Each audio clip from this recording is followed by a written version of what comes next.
kāpēc. Šodien ir kāpēc. Man ir tāds mazs Ivariņš, brauc pie manis ciemos. Viņam visu laiku ir kāpēc un kāpēc. Tāpēc šodien uz kāpēc ir atbildes. Kāpēc audzēt zemenes maisos? Kāpēc čakarēties un nevar vienkāršā dobē? Redziet, pie manis šajās vecajās siltumnīcās vienkārši dobēs dzīvo ūdeņžurkas, kurmji, maivaboļu kāpuri un čūskas un dārza feja. Tāpēc es nevaru audzēt šeit zemē. Iestādot zemē, sanāk čiks un nekā labi. Tāpēc es audzēju maisos. Bet ne tikai es audzēju maisos, daudzi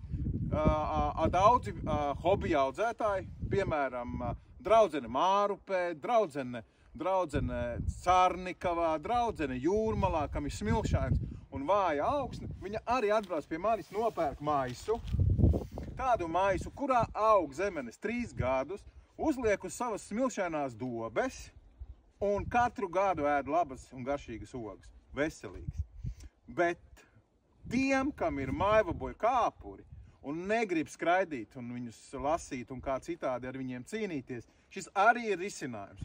Tad, ja tev tavā gabalā ir daudz maivaboļu kāpuru un tādi ir daudz audzētāji, kam šī problēma, tad maiss ir risinājums. Protams, ka es esmu slinks un gribu visu pa vienkāršo, bet ne vienmēr sanāk. Kādreiz ir arī jāpastrādā. Bet tev arī pārmet, ka tas ir dārgi. Dārgi vispār ir dzīvot. Tāpēc, teiksim tā, maiss uz 3 gadiem, 4 ar kapēkām maiss uz 3 gadiem, tātad bišķi vairāk kā eiro gadā. Nu, es kaut kā mēģinu tikt ar šo jautājumu galā.